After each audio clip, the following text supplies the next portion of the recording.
বাজারে যে ওমর সকাল বিকাল মদ খাওয়াইতো, ছেলেদেরকে মাতাল বানাইতো আমার নবীর সাহাবীদেরকে মারার জন্য।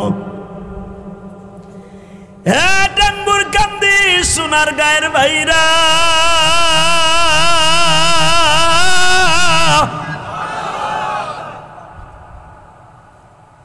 আজকে ওমর শুনতে পাইল তার নিজের বান্দি জানিয়া ইসলাম কবুল করছে। বাজান মনে মনে ভাইবে, যখনই শুনছে আমার নিজের বান্দি ইসলাম কবুল করেছে, লোহার একটা রড গরম করিয়া চোখের মধ্যে ঢুকাই দিছে। দুইটা চোখে বাবা অন্ধ করে দিল।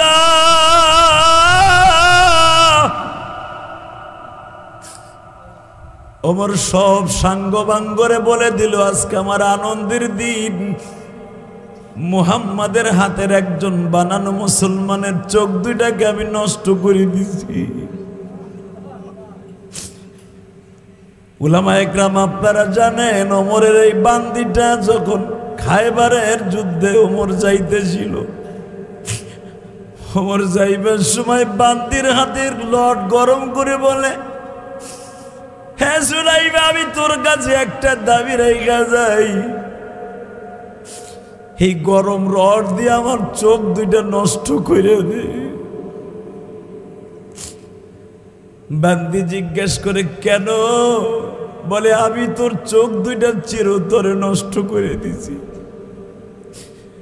বান্দিটা কান্দে আর বলে, খলিফাতুল মুসলিমিন, রাসূলের হাতের বানানো সাহাবী আপনি, জান্নাতের দ্বিতীয় নাম্বার সভাপতি, আপনি যখন আমার চোখ দুইটা নষ্ট করেন তখন আপনি ছিলেন জানোয়ার, এখন আপনি হলেন এমন আনোয়ারের আনোয়ার, আপনি জান্নাতের দ্বিতীয় নাম্বার চেয়ারম্যান।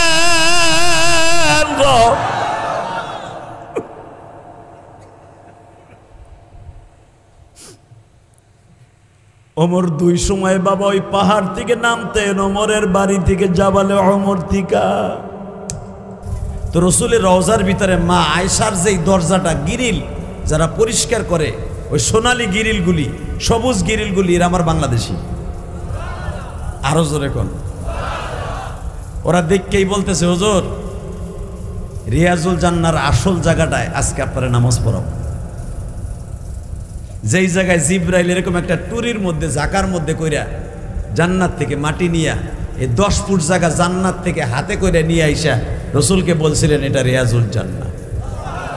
এখানে যদি কেউ নামাজ পড়ে আর যদি বলে যে আল্লাহর কসম আমি জান্নাতে নামাজ পড়ছি, তার কসম নাকেস হবে না, হানেস হবে না, তার কসমের কাফারা দিতে হবে না। আল্লাহু আকবার জোরে বলেন তো।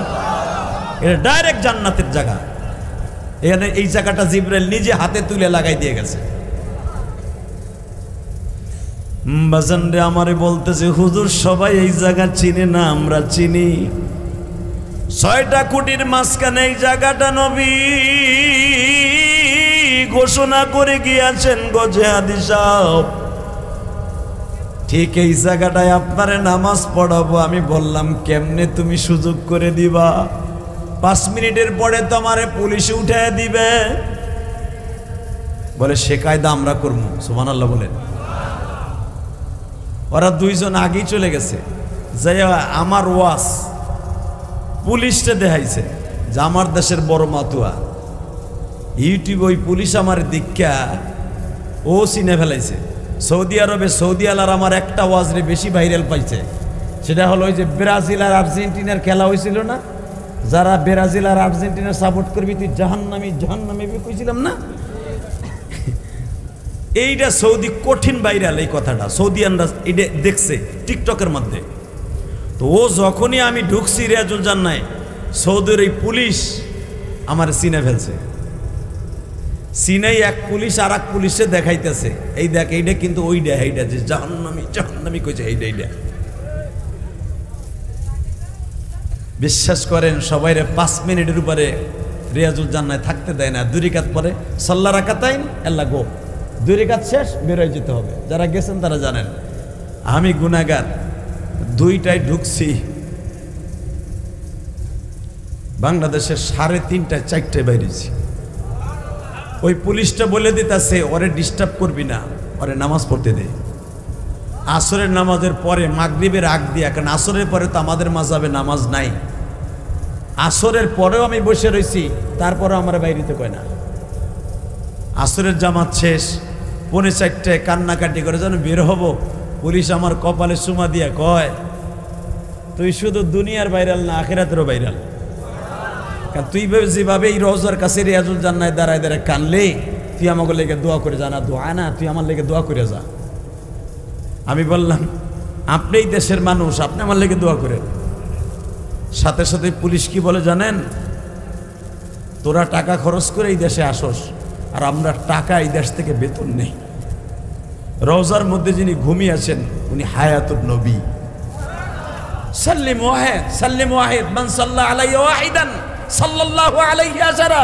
পুলিশ হাদিস পড়তাছে, একবার সালাম দিবি 10টা রহমত নিয়ে বাংলাদেশে যাবি।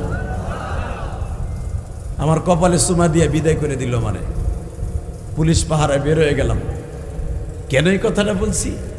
আমার লাইফে এত সময়, এই 21 বারের মধ্যে কোনো দিন আল্লাহ পাক আমার এত সময় রিয়াজুল জান্নার আসল জায়গায় নামাজ পড়ার সুযোগ দান করে নাই।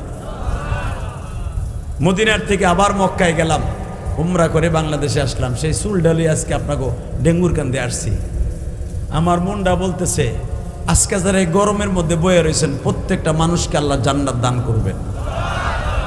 জান্নাতের পরিবেশে বইয়া সুবহানাল্লাহ আলহামদুলিল্লাহ আসতে বলবেন না। রব্বে কারিম একবার যদি সুবহানাল্লাহ বলেন, তাসবিহাতুন ওয়াহিদা বাইনাস সামাওয়াতি ওয়াল আরদ, একবার সুবহানাল্লাহ আলহামদুলিল্লাহ বলবেন, আসমান জমিনের মাঝে যত ফাঁকা জায়গা আছে নেকের দ্বারা ভরপুর করে দেবেন আল্লাহ। বলেন তো সুবহানাল্লাহ, বলেন আল্লাহু আকবার, হামদান কাসীরা তাইয়্যিবা মুবারাকান ফীহি। হাত দুইটা উঠাই আল্লাহর জোরে একটা ডাক দেন, দেন জোরে, আরো মধুর একটা ডাক দেন তো, ডাক দেন। আল্লাহ দেখো কিভাবে তোমার ডাক দিছে আল্লাহ, আল্লাহ দেখো না কি সুন্দর তোমার ডাক দিছে গো আল্লাহ। পৃথিবীর কোন জাতি এইভাবে তোমার আল্লাহ বলে ডাক দেয় না রে। ইহুদির বাচ্চারা ডাক দেয় গড বলে, হিন্দুর বাচ্চারা ডাক দেয় ভগবান বলে, আল্লাহ বৌদ্ধরা ডাক দেয় কর্তা বলে। একমাত্র মুসলমান তোমার আল্লাহ বলে ডাক দিছে। এদের জীবনের গুনাহ মাফ করে দাও রে আল্লাহ। এদের ডাকের ওসিলায় গাজার মুসলমানকে আবার তাদের ভিটা বাড়ি ফিরে দাও আল্লাহ। গাজার মুসলমানকে যারা ভিটাবাদী বেতিম করে দিয়েছে আল্লাহ, তাদের এই জমিন থেকে বিচার করে দেখায় দাও। যদি আর একটা বার গাজার ভূখণ্ডে একটা বোমা ভূপাজিত করা হয়, প্রত্যেকটা বেঈমানের বিরুদ্ধে আন্দোলন হবে। কাকে রাজি আছো? আল্লাহকে দুই হাত করে দেখায় দাও। আল্লাহ এই হাতগুলোকে কবুল করো। বলেন, এই জমিনের মালিককে? ওই আল্লাহ এখনো আছে না? আপনি কি জানেন যে বেজরমা ইসরাইল গাজারে ধ্বংস করতে চেয়েছিল, বাচ্চাগুলাকে ধ্বংস করে দিয়েছে, শহীদ করে দিয়েছে আগে। ও ভাবছিল বাচ্চাগুলা মাইরা ফেললে নতুন কোনো প্রজন্ম জন্ম নিবে না। কিন্তু আপনি বিশ্বাস করেন, গাজার মুসলমানের ঈমান আগের থেকে আরো 100 গুণ বেড়ে গেছে। তারা পলিথিন দিয়ে তাবু বানাইয়া ছেলে মেয়ে নিয়ে মরুভূমির মধ্যে থাকতাছে, খাওন করতে আসবে এই চিন্তা তাকে নাই। যারা 10 তলা বিল্ডিং এ থাকতো, 10 তলা বিল্ডিং এর মালিক আজকে পলিথিনের মধ্যে থাকে।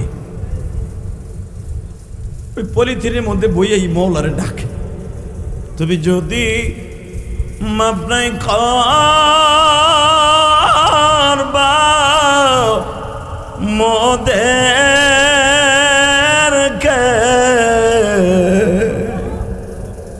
কষ্ট দিয়া বাসায়া রাখছো আমাদেরকে।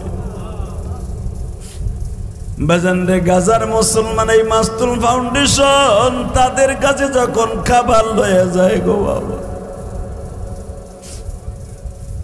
মাস্তুল ফাউন্ডেশনের চেয়ারম্যান কিন্তু মামুনুল হকের বড় ভাই মাহফুজুল হক সাহেব আল্লামা।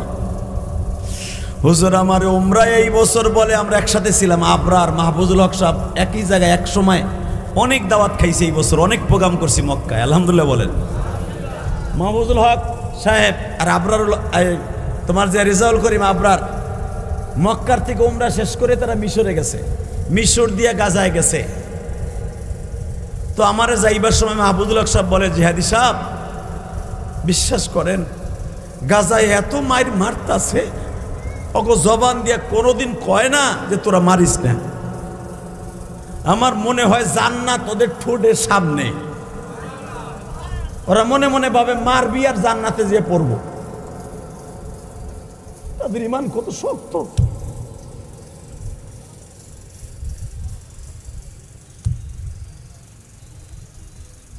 এই বেজরমা ইসরায়েলের সাথে যদি আপোষ করে চলতো গাজার মুসলমান, বিশ্বাস করেন এমনও অফার দেওয়া হয়েছে যে তোদের 14 পুরুষ পর্যন্ত বৈশা খাবি, কোনো কাজ করে খাইতে হবে না, খালি আমাদেরকে সমর্থন দে।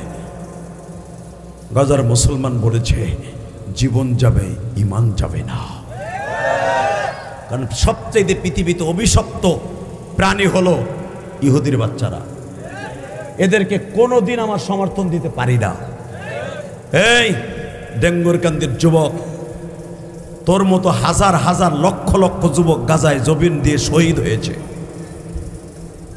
এত মায়ের মারার পরেও আজকে তারা ইমানের বলে বলিয়ান হয়ে আবার হযরত আলীর মতো দাঁড়িয়ে গেছে। এই বাবা তুমি নিচে বসো, শোনা তুমি নিচে বসো, তুমি নিচে বসো পাখি। আল্লাহ যেরকম মারহাবা। শুধু আমি আমার যুবক ভাইদেরকে বলবো, মাহফিলের মাঝখান থেকে গাজার মুসলমানের পক্ষে একটা তাকবীরের ধ্বনি দিয়ে ইমানকে তাজা করবা, কারণ তাকবীর এগুলো আমার আল্লাহ পছন্দ করেন। তা না হলে তাকবীর যখন মুসলমান দেয় ওই জায়গায় আল্লাহ রহমত নাজেল হয়। কারণ মুসলমান যত জায়গায় দেখবেন বিজয় লাভ করেছে, তাকবীরের ধ্বনি দিয়েই তাদের শক্তিকে সঞ্চয় করেছে। আল্লাহু আকবার জোরে বলেন তো, আরো জোরে বলেন লিল্লাহে তাকবীর, লিল্লাহে তাকবীর।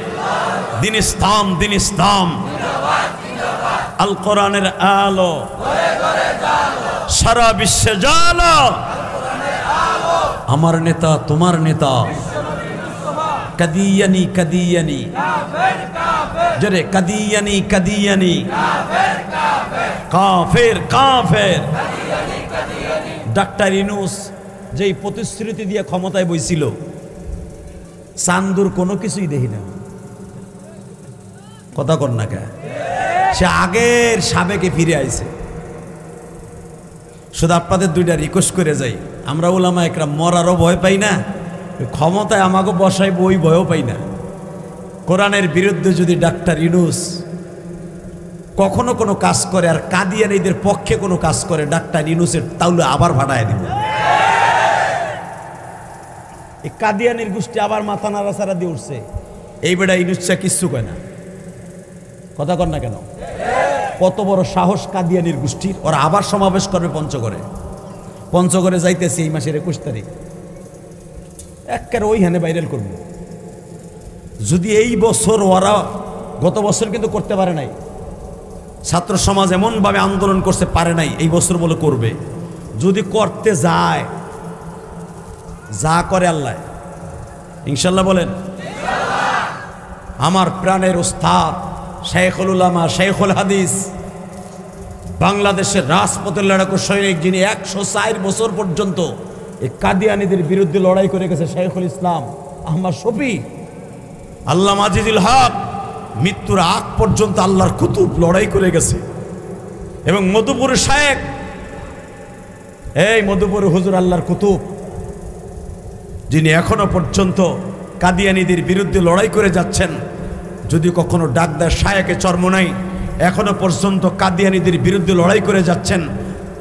যদি কখনো আমাদেরকে ডাক দেয়া হয় ডেঙ্গুর কান্দি থেকে চর ঠিকা নদী পার হয়ে যাইতে রাজি আছেন না নাই?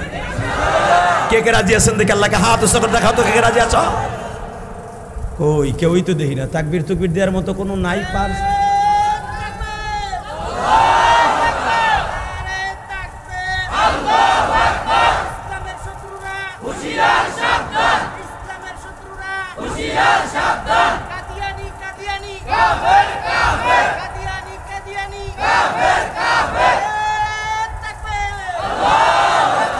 আপনি কি জানেন বাবা, আমাদের উলামা একরামের সমাবেশে একটা আইন পাশ হয়েছে বাইতুল মোকাররমে।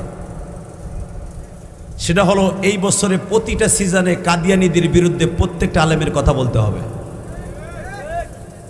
এবং কাদিয়ানীদের মাথা নাড়াচাড়া দিয়ে যে উঠতে যখন উঠবে তখনই কোপ দিয়ে মাথা দুটা ডুকরে করে ফেলতে হবে। দেখছেন আকাডার জাতি কিভাবে আবার মাথা নাড়াচাড়া দিয়ে উঠছে এবার পূজার মধ্যে। উঠবে না কেন? আমরা যেই নেতাগুলো যে ধুমা দিছি, ধুমা বুঝেন? একটা ভোটের লাগে ধুমা কি কেজি কেজি ধুমা। মশা তারাইতে শুনতাম আগে ধুমা দেয়, আর এখন ভোটের লাগে হিন্দু গজিয়ে ধুমা দেয়। টুপি মাথায় দিয়ে বড় এক আল্লাহর ওলি সে যে কালিমার সামনে সেজদা দেয়, দেখছেন না ফেসবুকে? শুধু একটা ভোটের লাগে, আরে না জায়েজ ভোট রে, কুত্তা মার্কা ভোট। কথা বলেন না কেন?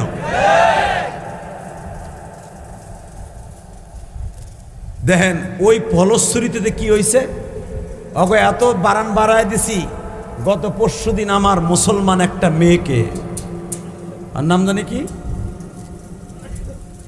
ভুলে গেছেন গে, মহিলা মানুষের একটা ছাত্রী, 13 বছরের মেয়েটা, গাজীপুরের। হ্যাঁ, মেয়েটা এখনো বালে গানে, এই যে কুতুব, আল্লাহর কুতুব, এই যে কালা গেঞ্জির দূর, এ হুনে বেড়ে তোর বাপে বয়ে রেছে হার মোতায় তুই ব এ ওর লুঙ্গি টান দে তো চাচা, এ ওই কালা দোনো কালা গেঞ্জির দূর টান দেবে না। আবার হেল পীড়িত করে হেল লাগে, আবার আল্লাহ কবুল করুক, জোর করে আমিন। কষ্ট হইতেছে আপনাদের? কেবল আধা ঘন্টা আমার এক আঙ্গুল দেয়, আর বাপ চাচার মতো কত সুন্দর লোক বয়ে রয়েছে, হ্যাঁ গো চান্দি গরম হয় না, ওর চান্দি গরম হয়ে গেছে। তবে সবচেয়ে বড় কষ্ট কি জানেন? যুবকগুলো আজ বইয়া ওঠে আর বসে, আর আমার বাপ চাচার একজন ওঠে না। এরাই জান্নাতি, বলেন তো আল্লাহু আকবার। দেখেন এই মেয়েটাকে আজকে হিন্দু জয় দাস নামে একটা ছেলে 3 দিন আটকে রেখা ধর্ষণ করছে। বাংলাদেশের স্বাধীনতার পর ইতিহাস নাই কোন হিন্দু মুসলমান মাদ্রাসার ছাত্রীকে ধরে নিয়ে পালাক্রমে আরো 3-4 জনকে ভাড়া করে ধর্ষণের ইতিহাস ডক্টর ইউনূসের আমলে প্রথম সেঞ্চুরি হলো। ওরে দেখবেন জিজ্ঞেস করছে মুসলমান উলামা একরাম কলার ধরে গাড়ির মধ্যে, তুই কতবার ধর্ষণ করছো? বলে গুনাহ ছাড়া। ও নিজের মুখে স্বীকার করতেছে। এই জয় দাস কত বড় সাহস! আমার একটা 13 বছরের নাবালিকা, হয়তো হইতে সাবালিকা হতে পারে, একটা নাবালিকা বালিকা একটা মেয়েকে এভাবে 6-7 জনে 3 দিন আটকায় রেখা ধর্ষণ করলো। মেয়ে কি আপনার নাই?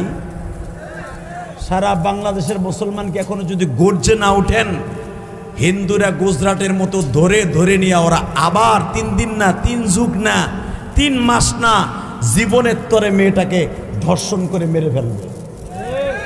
কে কথা বলেন না কেন? ডাক্তার ইউনূস সাহেবকে বলবো, স্বরাষ্ট্র মন্ত্রণালয়ে যিনি আছেন দায়িত্বে, এই ধর্ষণ মামলার কথা বলে বহুত বাংলাদেশে চিল্লাইছি, কোনো ধর্ষণ মামলার কোনো বিচার নাই। কথা কন? 2-3 দিন চিল্লাই মিল্লাই ফেসবুক গরম কইরা পরে আবার দেখা গেছে যা তাই।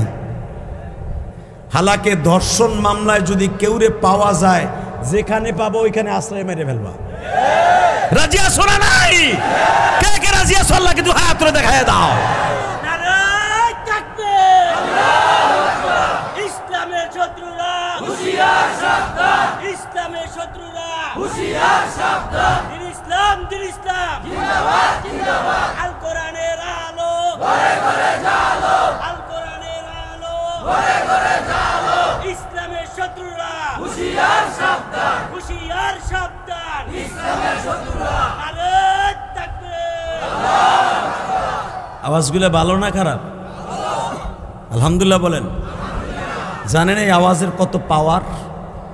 এসা চিন্তা করতেছে কত পাওয়ার, একটু কন্ত শুনি। তাহলে শোনেন, এই বছর খায়বারে যাওয়ার সুযোগ হয়েছে। আলহামদুলিল্লাহ বলেন। আল্লাহ পাক নিছেন। আল্লাহ যেই বেঈমানগুলা আমার নবীর সাথে গাদ্দারি কইরা মদিনার ভূখণ্ড ছাইরা ওরা আলাদা একটা বস্তি বানাইছিল, আলাদা বস্তি, যেরকম ডেঙ্গুর কান্দি। এই ডেঙ্গুর কান্দি মনে হয় 3 ভাগে বিভক্ত। সোনারগাঁ 2500 নাকি, এই চরটা কি 3 ভাগে নাকি? হ্যাঁ 2 ভাগে, 2500 আর সোনারগাঁ না? ঠিক আপনারা জানেন এই খায়বারটাও 2 ভাগে বিভক্ত। এই যে বেজরমা ইহুদিরা, এই ইহুদির বাচ্চাগুলা মদিনার থেকে দাঙ্গা কইরা, মারামারি কইরা, মদিনায় কিছু লোকরে মার্ডার কইরা, নবীর সাথে রাজনীতি কইরা, নবীর বিরুদ্ধে রাজনীতি কইরা তারা আলাদা একটা বস্তি বানাইল। জায়গার নামটা আপনারা জানেন খায়বার। ওইখানে বইয়া বইয়া পিন মারতো, পিন। এই যে শেখ হাসিনার যে পতন হয়েছে মনে রাখবেন, শেখ হাসিনার পতন হয়েছে এই বিডির 100% দোষ না, তার কিছু মন্ত্রী আছে কাউয়া কাদের মতো, এই বদমাইশের কারণে আজকে বিডি বাস খাইছে। কথা কর না কেন? এই মুসলমানের পোলা, এই যে আইনমন্ত্রীর টাপকাট আছে না, আজকে দেন না উলাবিলের মতো না হটো। ও কি কইছিল জানেন মামুনুল হকের ব্যাপারে? ওরা যখন সাংবাদিকরা জিজ্ঞেস করছে তার মন্ত্রণালয়ে যায় সংসদে, আপনি এটাকে কি মনে করেন মামুল? কয় ধর্ষণ যিনি করছে তার কোনো ক্ষমা নাই। মামুনুল হক ধর্ষণ করছে? তুমি এখন ব্যঙ্গ হইছো। আমাকে গোপালগঞ্জের কর্নেল ফারুক, আমার এমপি, আমার এলাকার, এটা দেখছেন অবস্থা কি? হাটে কি এমনি মুরগি যেমনি হাটে ডিম পাড়ার পরে কোনো মুরগি ডিম পাড়ার পর ওই জায়গা ব্যথা হয়ে যায়, মনে ওর পাইলসের রোগ হয়েছে। এইগুলাই ওই বিডির ধ্বংস করছে। কথা বলেন না কেন? কে কোন দল করেন আমার দেহার বিষয় না। আমি গোপালগঞ্জের পোলা, হক কথা বলে যাব। আওয়ামী লীগের আমলও করছি, এখনো বলি। ডাক্তার ইউনূস যদি কোরআনের বিরুদ্ধে কথা বলে, একজন আলেম ওলামা এই ডেঙ্গুর কান্দি থেকে ছাড়বে না। আলেম ওলামা জীবন দেবে, তবু কারো কাছে বিয়া বসবে না। কওমি আলেমদেররা বাংলাদেশে এরা আঙ্গুল চুষে আলেম হয় নাই। কথা বলে না কেন? আমরা শুধু সাইড দেয়ালের মধ্যে বইয়া ওই কুলুক ধরে প্রস্রাব করে 40 কদম খালি হাঁটি নাই।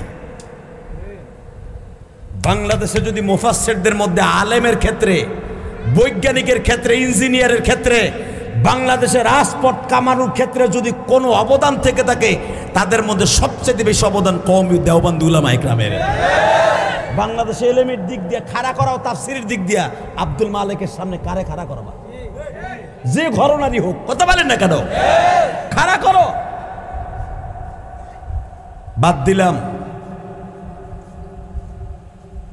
বাংলাদেশের যত বড় বড় উলামায়ে কেরাম, জুনাইদ বাবানগরীর সামনে কে দাঁড়াবার সাহস আছে?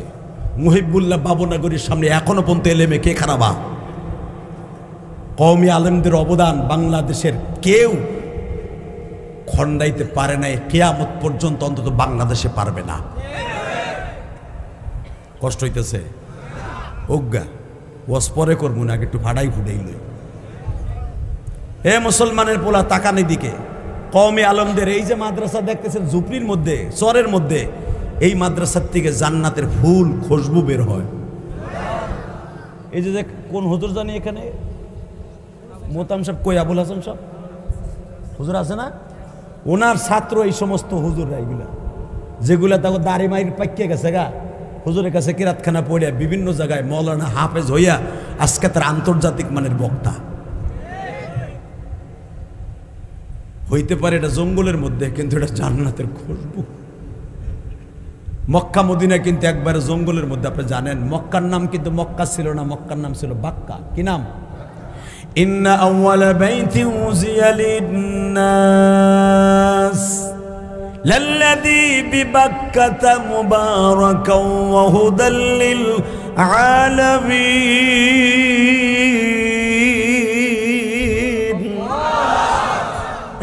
পৃথিবীর সর্বপ্রথম ঘর মক্কার রাজধানী রিয়াদে অবস্থিত না, দাম্মামে অবস্থিত না, তাইফে অবস্থিত নয়, জেদ্দা যেখানে সর্বপ্রথম আমার মা আপ্পার মা হাওয়া যেখানে কদম দিয়েছে, যার নামে আজকে জেদ্দা, জিদ্দুন থেকে জেদ্দা, এই জেদ্দায় না পৃথিবীর সর্বপ্রথম ঘর। ইন্না আউয়ালা বাইতি উযিয়া লিন-নাস লাল্লাযী বিবাক্কা, মানুষের হেদায়েতের কেন্দ্রবিন্দু যে প্রথম ঘর বাক্কা শহর, সেটার নাম জোরে কোন আল্লাহু আকবার।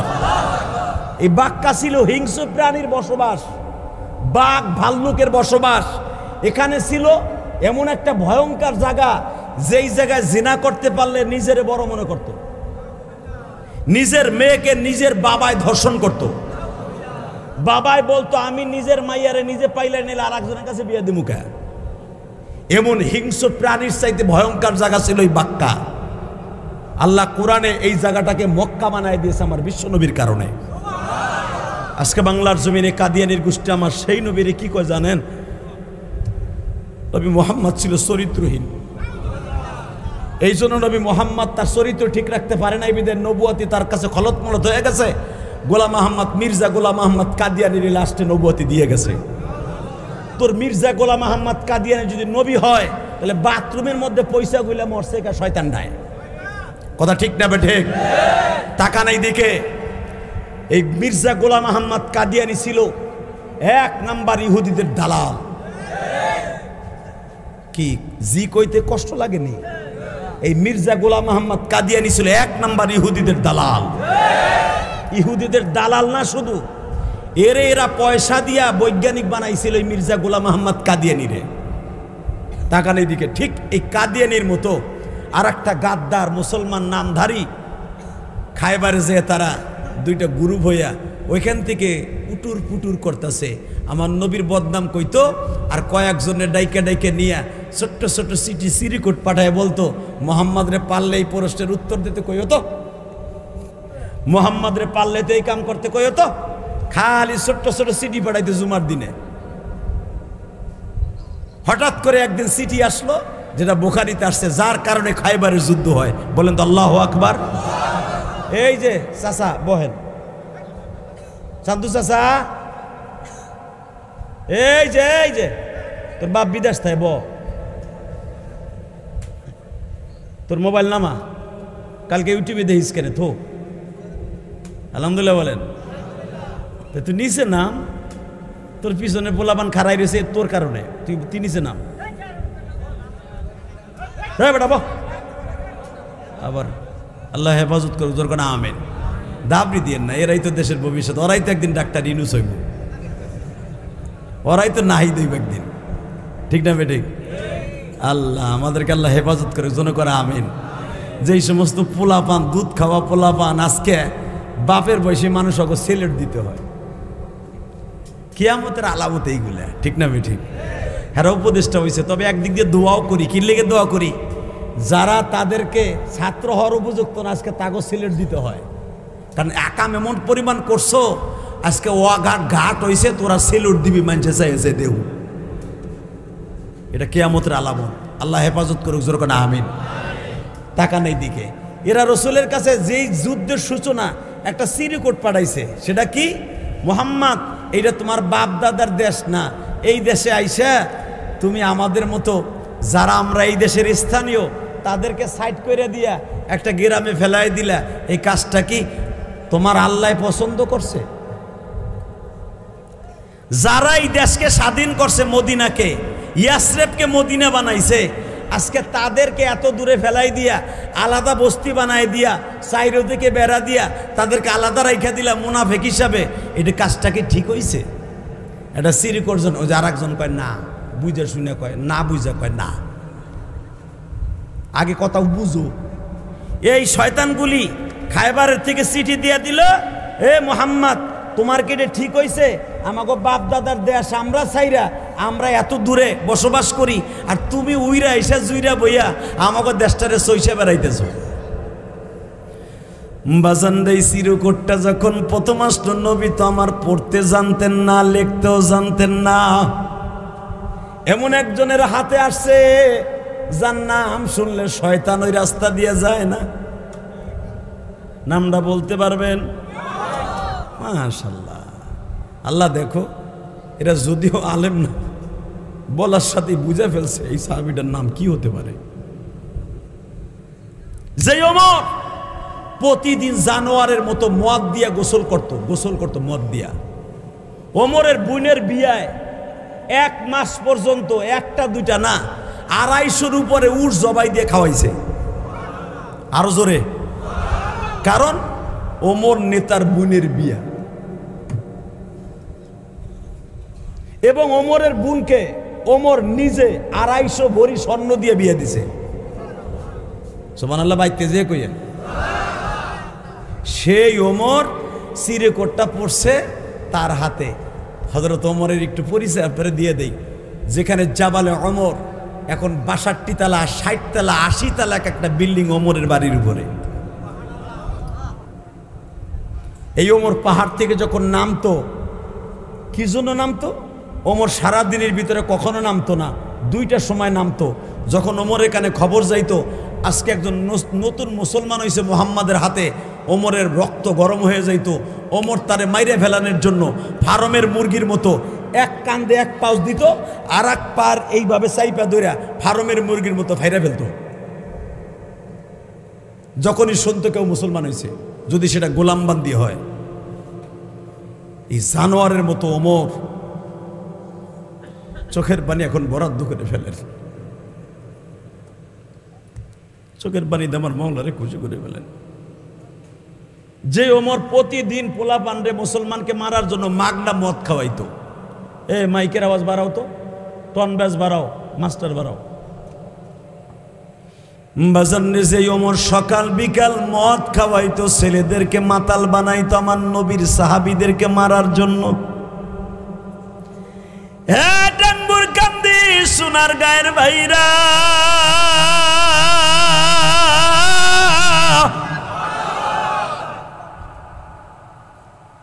আজকে ওমর শুনতে পাইল তার নিজের বান্দি জানিয়া ইসলাম কবুল করছে। বাজান মনে মনে ভাইবে, যখনই শুনছে আমার নিজের বান্দি ইসলাম কবুল করেছে, লোহার একটা রড গরম করিয়া চোখের মধ্যে ঢুকাই দিছে। 2টা চোখে বাবা অন্ধ করে দিল।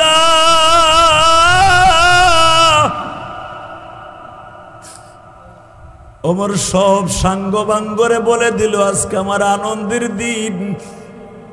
মুহাম্মাদের হাতের একজন বানানো মুসলমানের চোখ 2টাকে আমি নষ্ট করে দিছি। উলামায়ে কেরাম আপনারা জানেন, ওমরের এই বান্দিটা যখন খায়বারের যুদ্ধে ওমর যাইতেছিল, ওমর যাইবার সময় বান্দির হাতের লট গরম করে বলে, হ্যাঁ সুলাইবা, আমি তোর কাছে একটা দাবি রাইখা যাই, এই গরম রড দিয়ে আমার চোখ 2টা নষ্ট করে দে। বান্দি জিজ্ঞেস করে, কেন? বলে, আমি তোর চোখ 2টা চিরতরে নষ্ট করে দিছি।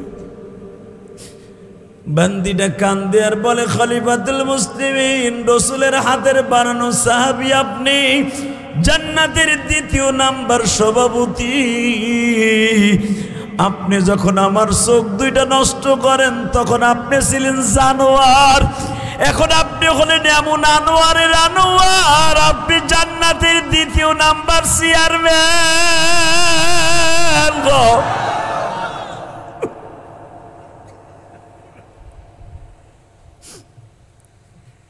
ওমর 2 সময় বাবা ওই পাহাড় থেকে নামতেন, ওমরের বাড়ি থেকে জাবালে ওমর থিকা। আজকে সন্ধ্যার দিকে নামছে, নামার পরে শুনে সবাই ওমরের বাড়ির পাহাড়ের নিচে দাঁড়াই রয়েছে। ফ্যানটা একদিকে রাখেন না, এই দাঁড়াই রয়েছে ওমরের বাড়ির নিচে। দেখবেন আওয়ামী লীগের এই ডেঙ্গুর কান্দি যত নেতা আসিল, হে যখন স্পিড বোটে পার হইতো, এ পার হওয়ার আগে স্পিডের কাছে মেটু মেটু জেটু স্ক্রু টাইট মাইট খাড়াই থাকতো। কথা কন না কেন? বিএমপির যত নেতা দেখেন বর্তমানে আছে, 17 বছর কিন্তু কথা কইতে পারে নাই। পালায় পালায় ওয়াজ শুনলো মসজিদের সিবার মধ্যে খাড়াইয়া, আমলিকা লাগো কেলানির ডরে খাড়াই থাকতো। দেখবেন আজকে তারাও অনেক পড়র পড়র কথা কয়, সরমনায় পিসাবরে গাজা খোর করে গালিও দেয়। আরে ভাই, এই দেশ থেকে শেখ হাসিনার দল পালায় গেছে, এই দেশ থেকে জেল খাটতেছে আইনমন্ত্রী সহ আরো যত মন্ত্রী আছে, একমাত্র আলেমুল আমাদের সাথে বিয়াদবি করার কারণে। অন্তত আওয়ামী লীগ যদি আবার কোনোদিন ক্ষমতায় আসে, আলেমদের সাথে বিয়াদবি করবে না আমার বিশ্বাস। যদি আর পরে করে তাহলে জায়গায় চাপা মাটি দিয়ে ইন্দুরের মধ্যে খালি শেষ করবে। কোনো মিছিল মিটিং না, খালি যেহানে পামু রাত্রি ইমামতি বাদ দিয়ে খালি চাইনিজ করে কোবাবো। কারণ কোবানের সিস্টেম শিখে এলাইছি, কথা কন না কেন?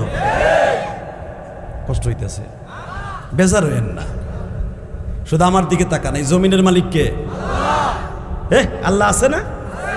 আছে। তো ওমর তো মোটামুটি একটা নেতা, 33 বছর বয়স, আপনি বুঝেন না? নেতা না? ওরে বাবা, সে কি নেতা জানেন?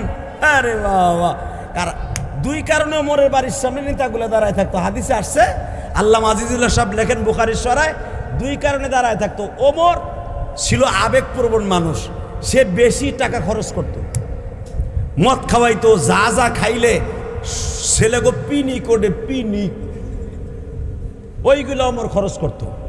ইয়ামান থেকে সুদান থেকে নতুন নতুন নর্তকী আইনা গান বাদ্য করতো ওমর।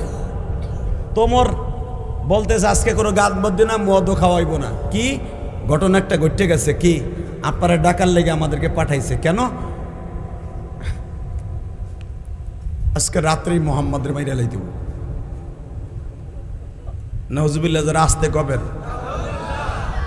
সকালবেলার নাস্তা কপালে না হইতে পারে। আমি আবার বলছি, আপনার বাড়ির সামনে আমরা 1-150 পোলাপান খাড়াই রয়েছি, কেন জানেন?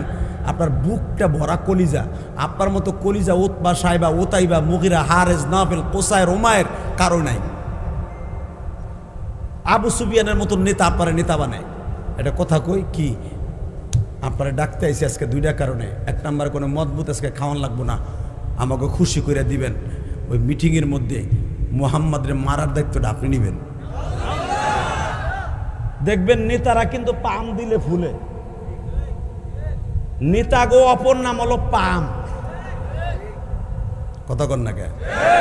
তার ভিতর ওমর একজন পাম্পিং নেতা। তখন ওমর তো তখন জানোয়ারের চাইতে সিরিয়াস।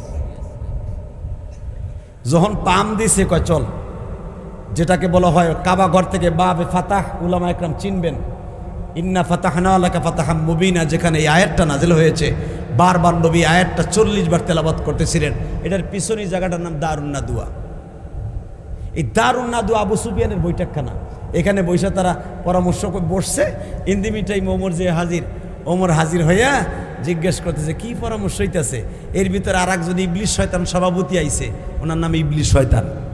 উনি মানুষের ব্যাস ধরে উমাইয়া বিন রুবিয়ার ব্যাস ধরে আইয়া মাঝখানে বইয়া কয়, তোমাদের পরামর্শ শুনতে আসলাম। এমন একটা পরামর্শ, উত্তম বই নিয়ে বসছো যেগুলো শোনার জন্য আমি পাগল হয়ে গেছি। পরামর্শ কি হইল? একদার দিয়ে ভোট হইল, 180 জন নেতার মধ্যে মোহাম্মদের কল্লা কালকে কে উড়াবে, কেউ রাজি হয় না। হঠাৎ করে আস্তে আস্তে কানে কানে উতবা বিন রুবি আবু জাহিল্লারে কয়, তুমি নেতা সভাপতি, তুমি কিছু কও, তুমি মোহাম্মদরে মারতে পারবা না? এইবার এত জোরে আল্লাহু আকবার বলবেন, আপনার জীবনে কোনোদিন এত জোরে বলেন নাই। রেডি? আবু জেহেলের জবান দিয়ে একটা কথা বের হয়েছিল, সূরা তাহার 9 দেখবেন যে আমি যে মোহাম্মদরে মারবো, মোহাম্মদের এখনো 9 জন চাচা জীবিত। তার ভিতরে অলরেডি একজন হামজা কালেমা পইরেই ফেলছে। যদি মোহাম্মদের মারি, আমার বিরুদ্ধে মামলা হইব। কারণ ওদের বাড়ি আর আমার বাড়ি, সকালবেলা নাস্তা করতে ভাত খাইয়া কুলি ফেলাইলো হামজার বাড়ির সামনে ফেলাইতে হয়, আবু তালেবের বাড়ি ফেলাইতে হয়। কদি হ্যাঁ গো সামনে তোর ভাতিজারেরা আমি কেমনে মারি, তোরা মারবি, টাকা পয়সা আমি দিব। ওই ডেঙ্গুর কান্দি সরে নিয়ে বোড়ায় থুয়ে দিবি, যা বলে আবি কোবাইজের সিফার মধ্যে যা মামলা টানা লাগে আমি সেন বুঝবো। হযরত ওমর কি বলে? এবার আল্লাহু আকবার জোরে বলবেন, নাউজুবিল্লাহ আরো জোরে বলবেন। রেডি? ওমর পাত্তি নেতাই বলে ফেললো, আপনারা যদি কেউ না পারেন, বুঝে ফেলছে আপনারা কেমন নেতার নেতা, আমি মুহাম্মাদের কল্লা ফেলায় দিব।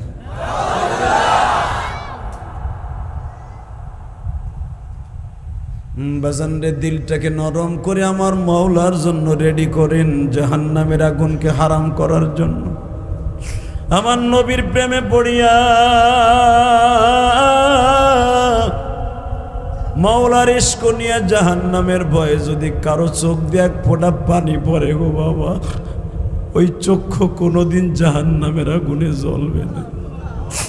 আল্লাহ দেখো যদিও তারা ড্যাঙ্গুর কান্দি সোনার গায়ের মানুষ, আজকে 17ই অক্টোবর, আল্লাহ এই গভীর রাত্রে চোখের পানি ফেলায় যারা এখন নবীর প্রেমের আগুন দিয়ে কলিজাটা যারায় পোড়ায় এখন কানবে, এদের চেহারার মধ্যে দেখা যায় ফজলুল করিমের পাগল,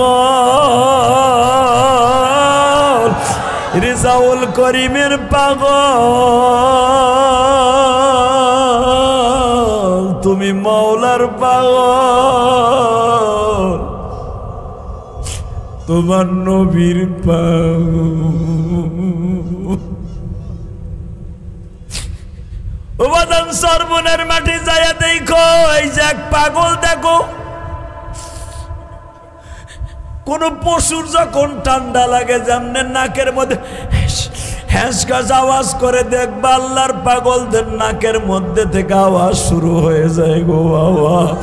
কেন আওয়াজ শুরু হয় জানুনি? এই নাকের নিঃশ্বাসের মালিক আমার আল্লাহ।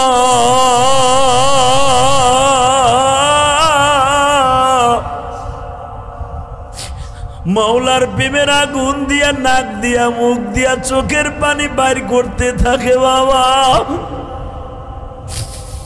যাদের হাতে গেলে বায়াত হইলে বাবা জাহান্নামের জন্য কাঁদে, তাদেরকে গাঞ্জাখোর বলে গালি দিও না, তাদেরকে কোরআন বিরোধী বলে গালি দিও না। আসলে ফয়জুল করিম কোনোদিন কোরআন বিরোধী লোক হইতে পারে না। যদিও আমি সরমনার মুরিদ না গো ভাই, আল্লাহর কুতুব সারাটা জীবন কোরআনের জন্য রাজপথ কাঁপাইতেছে। আলেম ওলামারে গালি দিলে দুনিয়াও শেষ, আখিরাতও শেষ। ঠিক না বেঠিক? কে কোন দল করেন দেখার বিষয় নয়। আলেম ওলামারে গালি দিয়ে দুনিয়া আখিরাত শেষ করেন না। আপনাকে এই মাদ্রাসার মোহতাম সাহেবরাও যদি এটা ইন্ডিকেট করে গালি দিয়ে কথা কন, আপনার কপালে আপনি জাহান্নাম লিখে লন। আমি চ্যালেঞ্জ করে বলে গেলাম, আপনার ছেলে আপনি তার আলেম বানাইছেন, তারাও যদি আপনি গালি দেন, আপনি যেন বিশ্ব নবীরে গালি দিলেন। নবী যখন বলছে মানা হাব্বা আলেমান কান্নামা হাব্বানি, যে আলেমকে মোহাব্বত করে সে আমি নবীরে মোহাব্বত করলো। তাহলে আলেমরে মোহাব্বত করলে যদি নবীরে মোহাব্বত করা হয়, আলেমরে গালি দিলে তো নবীরে গালি দেওয়া হয়। কথা কন না কেন? বাংলাদেশের অধিকাংশ কওমি মাদ্রাসার সভাপতি সেক্রেটারি 1 নম্বর জাহান্নামী, আবার 1 নম্বর জান্নাতি। আলহামদুলিল্লাহ বলেন। যার বাসায় আজকে খাবার খাইলাম উনি কি সেক্রেটারি? লোকটা এত ভালো মানুষ আমি জানতাম না। বিশ্বাস করেন, আমি ইস্তেঞ্জায় যাব, আমার ইস্তেঞ্জাটা পরিষ্কার করে দেয় উনি নিজে। আমার বাবার মতো বয়স, আমার বাবার বয়স 82 বছর, তার বয়স তো এরকম হইব 70, 75, 72 বছর হইব। সে আমার বাথরুমটা পরিষ্কার করে দেয়। আমার কাছে খুব খারাপ লাগছে, কিন্তু আবার যদি বলি চাচা সরেন আমি পরিষ্কার করি, তাও মাইন্ডে লাগবো। এরা জান্নাতে যাবে না, যাবে কারা?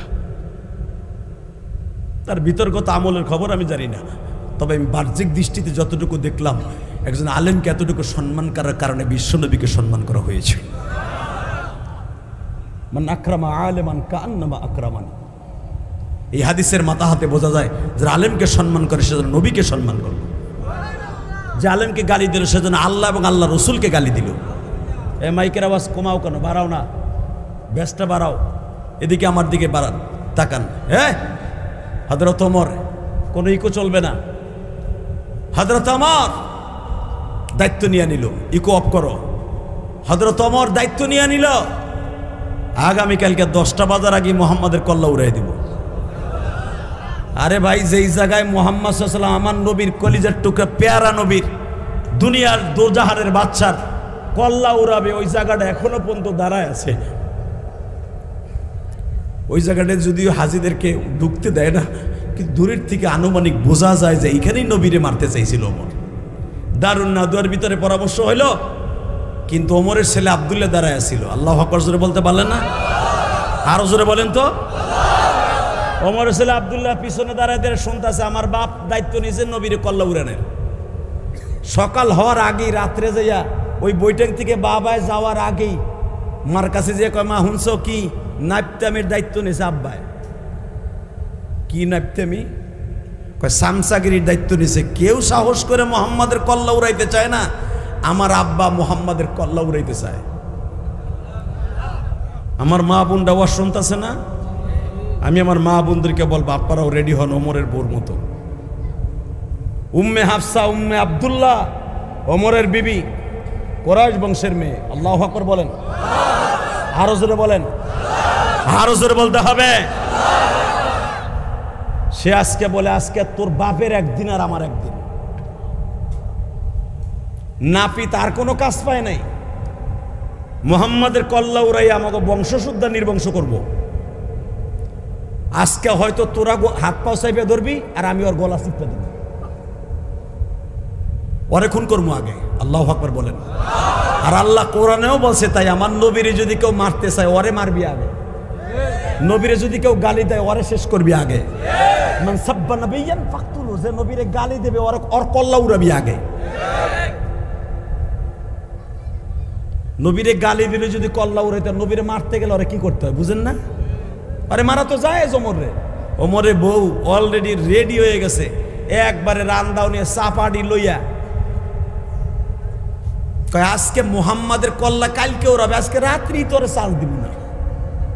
হাদিসে দেখবেন ওমর যখন ঘরে গেছে, কালকে সকালে উড়াইব, এশারের নামাজ পড়ে মদ মুদ খায়া গেছে বাইতে যাওয়ার পর ওমরের বিবি কয় কি নাইতে রাজনীতিতে ভালোই শিখছ। দেখবেন যে যত বড় নেতা ও খায় বৌরাতের গুতা। আমরা হুজুরের নেতাগিরিও দেখাই না, বৌরাতের গুতাও খাই না, বরং উল্টা পাল্টা করলে ঘুষাইয়া নাকশা মাকশা উড়ে হেলায়। চাষা এবার ভাবতেছে হুজুর আবার ঘুষায়নি, আমাকে অন্যায়ও করে না ঘুষাইও না, কথা কর না কা। আবু তো আদনান মোহাম্মদ আদনানের বউজা করতেছে, ওরে আধা ঘন্টা ঘুষানো ফরজ হয়ে গেছে। আমি মহিলা ক্যান্ডিডেট যারা আছেন ছাত্র শিবিরের এবং মহিলা ছাত্র সমাজের যে সমস্ত বোনেরা আছেন, আবু তোহা মোহাম্মদ আদনানের বউডারে সিফার মধ্যে নিয়ে হিরুন সিরাজে ঘুষায়, আরে আধা ঘন্টা বোরকা পরে ঘুষান। ও কার ইন্ধনে কি করতে চাইতেছে নিজেও জানি না, কথা বলেন না কেন? হোক সে আমার আলেমি বাইতো, আমার দায়ী বাইতো। অন্যায় মানুষ করতে পারে, এইভাবে ফেসবুকে কোটি কোটি মানুষের সামনে একজন আলেমকে অসম্মানী করবা। তুমি আলেমকে অসম্মানী করো নাই, বিশ্ব নবীকে অসম্মানী করেছ। আমার নবী বিয়ে করছে 13টা, ঘর করছে 11 জন, কেন বাকি 2 জনের তালাক দিছে বুঝালাম? তো নবী যদি তালাক দিয়ে থাকে, নবীর 2টা বিবি ছিল দুশ্চরিত্রাহীনা, এই 2 জনের সাথে ঘর সংসার করার আগেই নবী তালাক দিছে। কষ্ট হইতেছে আপনাদের? শুধু আমার দিক তাকাবেন আর কোনো দিক তাকাবেন না। যে যত বড় নেতা হে খায় এসা কন্যা কে আগে তো চাষিরে গুতাইছেন, পোলা সাইডে বিদেশ আপনারা গুতাইবা, কারণ ওই ভিডিও ওই পোলাগুলারে পালছে, আপনার জমি বেঁচে বিদেশ পাঠাইছেন। কিন্তু মার কাছে ছেলে মেয়ের সবচাইতে দামি হয়, কথা ঠিক না বেটে? আর ছেলে মেয়ের কাছেও মা দামি হয়। বুড়া বয়সে বউরা আবার মারতে যাইয়েন না, উল্টা বিলে আপনার রাইট কেলা বাস ডুয়াইবে। তাকানের দিকে হযরত ওমর নিতা আজকে খাবে বৌরাতের গুতা। যখনই ঘরে ঢুকছে কয় কি নাপিত দায়িত্ব কি নিছো? চুপ কর, চুপ কর, চুপ। কথা কবি তোর গলা চিপা ধরবো আজকে। আমি তো মরমু তোর লইয়া মরমু, আর কোনো কাজ পাস নাই। ওমরের বড় মেয়ে হাফসা, আমার মা, আপনার মা, আমার বিশ্ব নবীর স্ত্রী, যে হাফসাকে আল্লাহ নিজে সালাম দিছে। আপনারা জানেন মদিনা মসজিদের ভিতরে আমার নবী ইশারের নামাজ পড়ে কেবল হাফসার ঘরে গেছে। আজকে হাফসার আয়েশা 2 জনের সময় 9 জন বিবির নবী এক রাত্রে সময় দিতেন। আজকে মাঝে মাঝে আবার 2 জনরে দিতেন, আবার মাঝে মাঝে এক জনরে করে দিতেন। যার যে চাহিদা সেরকম আমার মাদেরকে দিতেন আমার আব্বাজান নবী মুহাম্মদ রাসূলুল্লাহ সাল্লাল্লাহু আলাইহি ওয়াসাল্লাম। আজকে হাফসার আয়েশার পুরো রাতটা ভাগ করে নিছে। আমার নবী হাফসার ঘরের মধ্যে বসা, যায় দেখে মা হাফসার রুমাল সেলাই করতেছে। নবী জিজ্ঞেস করলেন, আপনার বাবা এতবার একজন বিজনেসম্যান ছিলেন বাক্কা শহরে, আপনি রুমাল সেলাই করেন কে? দেখে রুমাল সেলাই করে এরকম পাজা দিয়ে রাখছে টিস্যু পেপারের মতো। বলি ইয়া রাসূলুল্লাহ, এটা আমার ভাই আব্দুল্লাহর কাছে দিব বাজারে বিক্রি করে আমার ফ্যামিলি অর্থাৎ আমার ঘরের মধ্যে আপনার জন্য খাবার জোগায়। কারণ আপনি তো আমাদের বাজার দিতে পারবেন না, আমরা জানি। এই জন্য মহিলারা ইনকাম করা না যায় না, তাও পর্দার সহিত করতে হবে। নবীর প্রত্যেকটা বিবি বিজনেসম্যান ছিলেন, ব্যবসায়ী ছিলেন। ঘরের মধ্যে বসে রুমাল সেলাই করতেন, মেসাক কাটা দিতেন। তারপরে বাবা আস্তান গাছ ভিজাই আতর বানাইতেন, ভাইদের কাছে বিক্রি করে দিয়ে ফ্যামিলি চালাইতেন। দুজাহানের বাদশার বিবিরা পৃথিবীর সর্বপ্রথম সবচাইতে বড় বিজনেসম্যানই, সবচাইতে বড় ব্যবসায়ী মা খাদিজা। আবার নবীরে সবচাইতে আর্থিকভাবে সহযোগিতা করছে মা খাদিজা। আজকে মা খাদিজার চরিত্র নিয়ে কথা কয়।